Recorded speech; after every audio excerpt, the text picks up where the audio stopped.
ప్రధాని నరేంద్ర మోదీ అమెరికాలో పర్యటించారు. ఈ సందర్భంగా ఆ దేశ అధ్యక్షుడు డొనాల్డ్ ట్రంప్తో భేటీ అయ్యారు.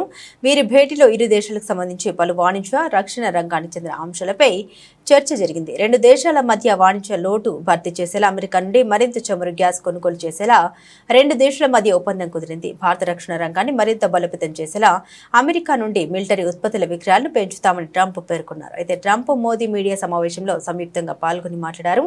ఈ సందర్భంగా అమెరికాలోని అక్రమ వలసదారుల పట్ల డొనాల్డ్ ట్రంప్ వ్యవహరిస్తున్న తీరుపై ప్రధాని మోదీ ప్రస్తావించారు. అమెరికా అధ్యక్షుడిగా డొనాల్డ్ ట్రంప్ రెండోసారి బాధ్యతలు చేపట్టిన నాటి నుండి సరైన పత్రాలు లేకుండా అమెరికాలో అక్రమంగా నివసిస్తున్న వలసదారులపై ఉక్కుపాదం మోపుతున్నారు.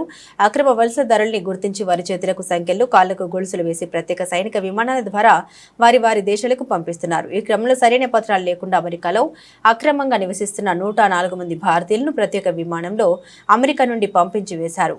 కొద్ది రోజుల క్రితమే ఆ విమానం అమృత్సర్కు చేరుకుంది.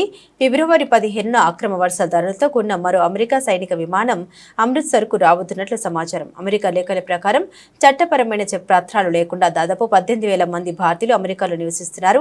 వారందరినీ తిరిగి ఇండియాకు పంపించేలా ట్రంప్ ప్రభుత్వం చర్యలు చేపట్టింది. ఈ అంశంపై అమెరికాలో పర్యటిస్తున్న ప్రధాని నరేంద్ర మోదీ మీడియా ముందు ప్రస్తావించారు.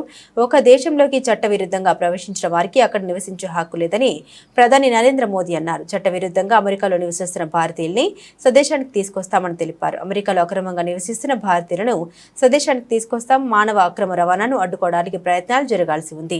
ఒక దేశంలోకి చట్టవిరుద్ధంగా ప్రవేశించిన వారికి అక్కడ నివసించే హక్కు ఉండదు. ఈ విధానం ప్రపంచం అంతటికీ వర్తిస్తుందని మోదీ పేర్కొన్నారు. డబ్బు, ఉద్యోగాలు ఆశ చూపి కొంతమంది యువత పేదరికంలో ఉన్న వారిని మోసం చేస్తున్నారు. అలా వారు అక్రమ వలసదారులుగా మారుతున్నారు. వారికి తెలియకుండానే మానవ అక్రమ రవాణా కూపంలోకి వెళ్తున్నారని మోదీ అన్నారు. అలాంటి వాటిని సమూలంగా నిర్మించాల్సిన అవసరం ఉంది. ఈ ప్రయత్నాలు భారత్కు ట్రంప్ పూర్తి సహకారం అందిస్తారని ఆశిస్తున్నామని మోదీ పేర్కొన్నారు.